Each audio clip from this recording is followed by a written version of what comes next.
السلام علیکم ورحمۃ اللہ وبرکاتہ۔ امید کرتا ہوں آپ سب بخیریت ہوں گے۔ چلتے ہیں آج کے عنوان کی طرف۔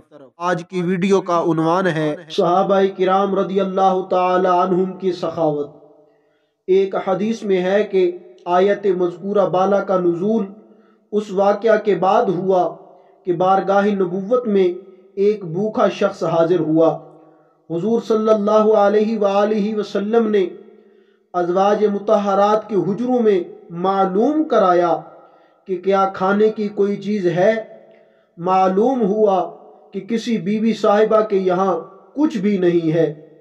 تب حضور صلی اللہ علیہ وآلہ وسلم نے اصحابہ کرام رضی اللہ تعالی عنہم سے فرمایا کہ جو اس شخص کو مہمان بنائے اللہ تعالی اس پر رحمت فرمائے۔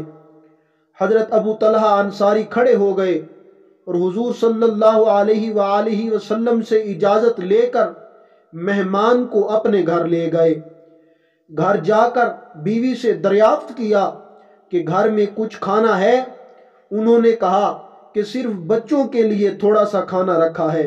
حضرت ابو طلحہ رضی اللہ تعالی عنہ نے فرمایا کہ بچوں کو بہلا بسلا کر سلا دو، اور جب مہمان کھانے بیٹھے تو چراغ درست کرنے کے لیے اٹھو اور چراغ بجھا دو تاکہ مہمان اچھی طرح کھا لے۔ یہ تجویز اس لیے کہ مہمان یہ جان نہ سکے کہ اہل خانہ اس کے ساتھ نہیں کھا رہے ہیں، کیونکہ اس کو یہ معلوم ہو جائے گا تو وہ اصرار کرے گا اور کھانا تھوڑا ہے اس لیے مہمان بھوکا رہ جائے گا۔ اس طرح حضرت ابو طلحہ رضی اللہ تعالی عنہ نے مہمان کو کھانا کھلا دیا اور خود اور اہل خانہ بھوکے سو رہے۔ جب صبح ہوئی اور حضور سید دو عالم صلی اللہ علیہ وآلہ وسلم کی خدمت میں حاضر ہوئے تو حضور علیہ الصلوۃ والسلام نے حضرت ابو طلحہ کو دیکھ کر فرمایا کہ رات فلاں فلاں کے گھر میں عجیب معاملہ پیش آیا، اللہ تعالیٰ ان لوگوں سے بہت راضی ہے۔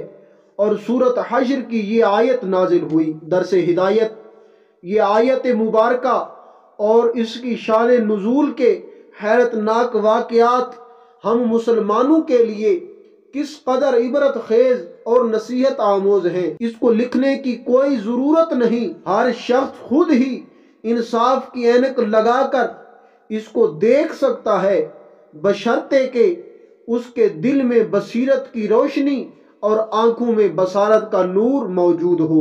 واللہ تعالی اعلم۔ خوش رہیں اور خوشیاں بانٹتے رہیں۔ اگر آپ کو ہماری یہ ویڈیو اچھی لگی ہے تو اسے لائک، کمنٹ اور دوستوں کے ساتھ شیئر کیجئے، اور اگر ابھی تک آپ نے ہمارے چینل کو سبسکرائب نہیں کیا تو ہمارے چینل کو سبسکرائب کر لیجئے، اور مجھے اجازت دیجئے اگلی ویڈیو تک کے لیے اللہ حافظ۔